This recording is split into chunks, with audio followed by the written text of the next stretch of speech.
नमस्कार, बहुत स्वागत है आपका। मैं हूं आपके साथ ऋतु सिंह और आज चर्चा होगी सोने पर इसीलिए क्योंकि 2026 की शुरुआत हो चुकी है और सभी जानना चाहते हैं कि 2026 सोना खरीदने के लिए कितना ठीक है, क्या निवेश करना चाहिए, अगर कर रहे हैं तो किन बातों का आपको ध्यान रखना है, कौन सी चीज़ें हैं जो आपको दिमाग में रखनी है, ये आज हम एक्सपर्ट से समझेंगे। हमारे साथ मार्केट एक्सपर्ट मिस्टर शरद कोहली जी जुड़ गए हैं। शरद जी, बहुत स्वागत है आपका न्यूज़ 18 पर। नमस्कार ऋतु, आपको और न्यूज़ 18 के सभी फॉलोअर्स, व्यूअर्स, सब्सक्राइबर्स, दर्शकों को मेरा अभिनंदन।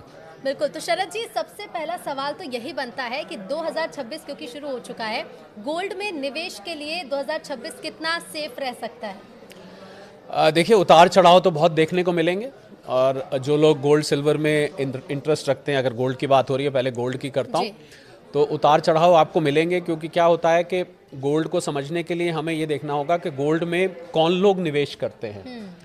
गोल्ड में दुनिया भर के सेंट्रल बैंक्स निवेश करते हैं, जो कि बड़ी मात्रा में गोल्ड खरीदते हैं। और गोल्ड आपको पता ही होगा ज्वेलरी बनाने के काम आता है, तो आप महिलाएं, आपसे बेहतर कौन जानेगा। और एक बड़ी मात्रा ऋतु गोल्ड में डेरिवेटिव होता है। डेरिवेटिव का मतलब इसको बोलते हैं सट्टेबाजी होती है। सट्टेबाजी का अर्थ है, मैं दर्शकों के लिए आसान करके बता देता हूँ कि एक कमोडिटी एक्सचेंज होता है, उसको हम MCX भारत में बोलते हैं, मल्टी कमोडिटी एक्सचेंज। अमेरिका में इसको कॉमेक्स बोलते हैं, कमोडिटी एक्सचेंज। तो इसमें जब आप सोना खरीदते और बेचते हैं तो ऐसे नहीं खरीदा जाता कि आपने मेरे से खरीदा तो मैंने आपको 10 ग्राम सोना दे दिया, मैंने आपको बेचा तो 10 ग्राम आपसे ले लिया, वगैरह वगैरह। ऐसे नहीं चलता है। इसमें सिर्फ पेपर कॉन्ट्रैक्ट खरीदे बेचे जाते हैं। अब जैसे उदाहरण के तौर पर 5 फरवरी को, फरवरी के महीने का कॉन्ट्रैक्ट एक्सपायर हो रहा है। तो मैं क्या करूंगा कि मैं कहूंगा कि मुझे 1 किलो सोना मैंने खरीदा और 1 किलो सोना अब आज के रेट पे जाए तो करीब 1,40,00,000 रुपए का है। तो मैं क्या करूंगा कि सिर्फ 20% दे के और 1 किलो सोने का कॉन्ट्रैक्ट ले लूंगा। और जैसे ही वो 5 फरवरी आएगी, अगर वो 1,40 से ऊपर चला गया तो मुझे मेरा मार्जिन प्रॉफिट मिला के वापस मिल जाएगा, और अगर नीचे चला गया तो मेरे मार्जिन में से उतना काट लेंगे और मुझे बाकी वापस दे देंगे। तो ये मैंने इसलिए बताया कि ये जो उतार चढ़ाव इतना होता है, इसका एक कारण ये है कि ये बहुत बड़ी मात्रा में सोना जो है वो पेपर ट्रेडिंग के जरिए, पहले पेपर बोलते थे, आजकल तो वो डीमैट होता है, उसके ज़रिए वो कॉन्ट्रैक्ट किया जाता है। तो इसको ये देखना पड़ेगा कि 2026 में आपको, क्योंकि होता क्या है कि ऋतु, जैसे आप और हम चर्चा कर रहे हैं, जितनी ज़्यादा इसकी चर्चा होती है और सोशल मीडिया पे जितना आपको सोने और चांदी की वो ब्रिक्स थंबनेल्स में दिखाई देती हैं, तो उतना ज़्यादा इसमें लोगों का इंटरेस्ट बढ़ता है। और सेंट्रल बैंक्स तो मैंने आपको बताया पहले ही खरीद रहे हैं। तो आपके सवाल का मैं अब सीधा सीधा जवाब दूं तो मुझे सोने का लॉन्ग टर्म ट्रेंड ऊपर को दिखाई देता है।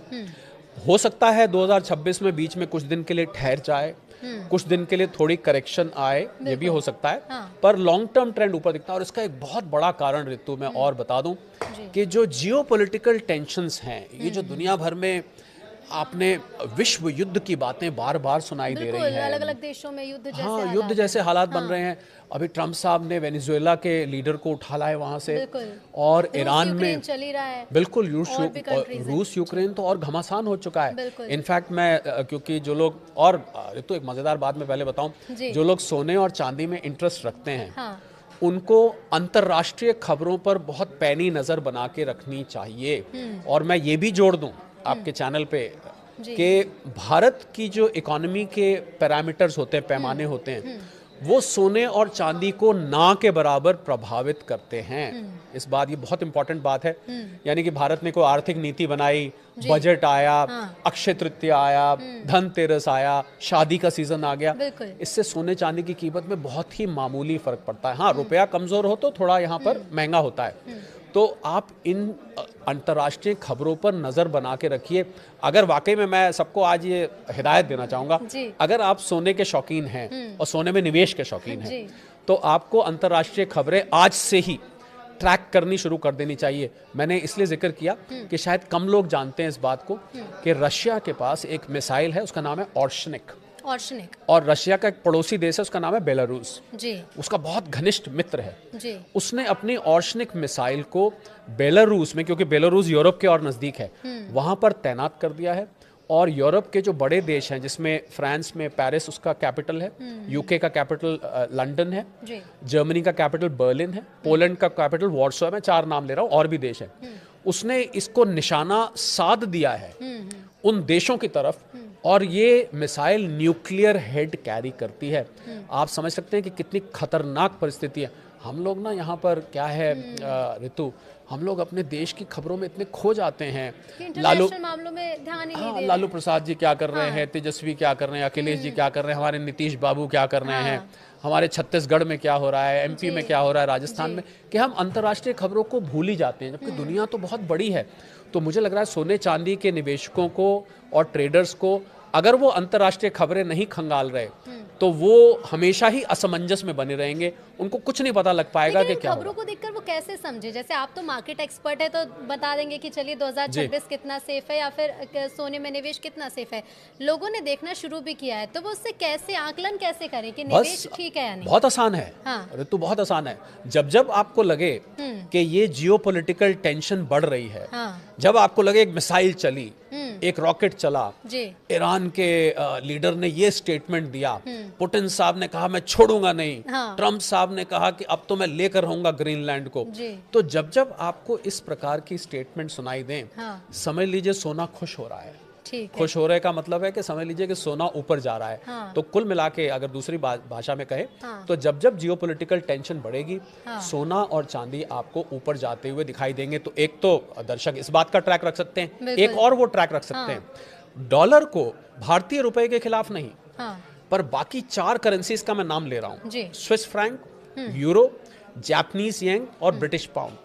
इन 4 करेंसीज के खिलाफ अगर आपको डॉलर कमजोर होता दिखाई दे, समझ लीजिए सोना रॉकेट होने के लिए तैयार है। तो ये दर्शकों को नोट कर लेना चाहिए कि भारतीय करेंसी के अलावा जो 4 आपने नाम बताया, अगर इनके खिलाफ डॉलर जा रहा है तो कमजोर हो रहा है। और पिछले 1 साल में ऋतु मैं बताऊंगा, पिछले 1 साल में 50 साल में सबसे ज्यादा गिरावट इन 4 करेंसीज के खिलाफ आई है। रुपए के मुकाबले तो 90 से ऊपर चल रहा है। मुझे लगता है कि कोई दर्शक ध्यान भी नहीं देते होंगे कि दुनिया में क्या चल रहा है, और हम सोने में अगर निवेश करें तो हमें किन चीजों पर ध्यान देना है। बहुत काम की चीज यही बताना। और एक खबर और पर नजर रखें, अगर कहीं से रख सका, मुझे लगता है न्यूज़ 18 से बढ़िया कोई प्लेटफॉर्म नहीं है जो आपको ये बताएगा। आप ये ध्यान रखिए कि सेंट्रल बैंक्स दुनिया के, सेंट्रल बैंक कहते हैं जैसे भारत में रिजर्व बैंक है, अमेरिका में फेडरल रिजर्व है, इंग्लैंड में बैंक ऑफ इंग्लैंड है, अगर ये सेंट्रल बैंक्स कभी भी अपने सोने के भंडार बेचने शुरू करते हैं तो आपको एक निवेशक के तौर पे उसमें से पतली गली में से बाहर निकल जाना चाहिए। आपको बेच के एक तरफ हो जाना चाहिए, क्योंकि ये बहुत बड़ी मात्रा में बेचेंगे और एकदम प्राइस करेक्शन आ सकता है। तो मैंने देखिए आपको 3-4 ऐसे पैमाने बता दिए हैं। अगर आप न्यूज़ खंगाल के या न्यूज़ 18 के जरिए अगर आप ये निकाल लें तो आप हमारा सिर्फ पॉडकास्ट देख लीजिए, आप समझ जाएंगे कि गोल्ड में निवेश कितना सेफ है। अच्छा, भारतीय बाजार की अगर हम बात करें, क्योंकि खरमास खत्म होने वाला है, शादी का सीजन शुरू होगा, हालांकि जिनकी शादी होने वाली उन्होंने तो गोल्ड खरीद लिया होगा।